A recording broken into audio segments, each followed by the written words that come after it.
in Keane's Challenge, what I've done is develop the idea of the exploring officer in Wellington's army and taken it a stage further. Keane is now very aware of his role and he understands what Wellington is tasking him to do. He's challenged in the book by the fact that there is a double agent in the British staff that he has to out, and that's part of the task he has. But otherwise, he's gathering intelligence across Portugal and into Spain to assist Wellington in the campaign.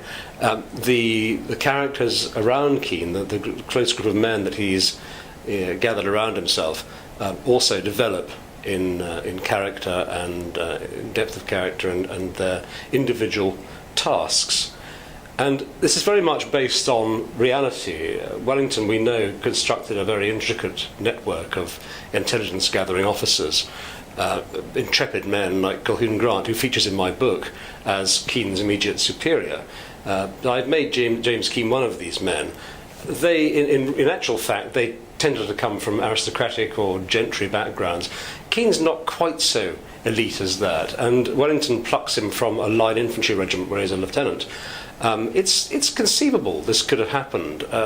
Men who had particular talents, and Keane, we know, has a talent for draftsmanship, a talent for speaking the language, and not least a talent for commanding men and being a bit of a maverick.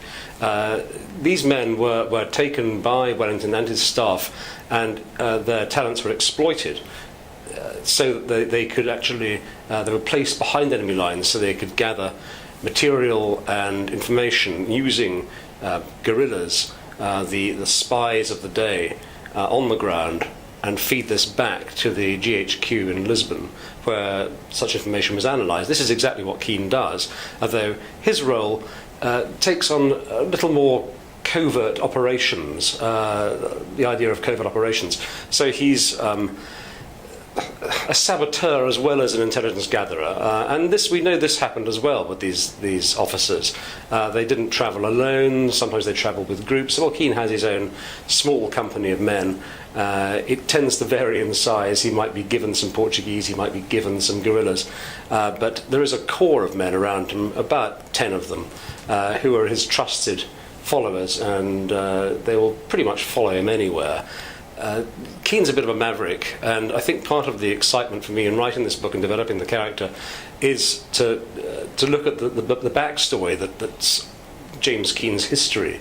A lot of the officers who fulfilled this role for Wellington were Scots and Irishmen, interestingly enough. I suspect because they'd been brought up in a hardy landscape, they were able to ride hard and fast across the Spanish and Portuguese hills and lived a solitary life. And Keane is an Irishman, as we know.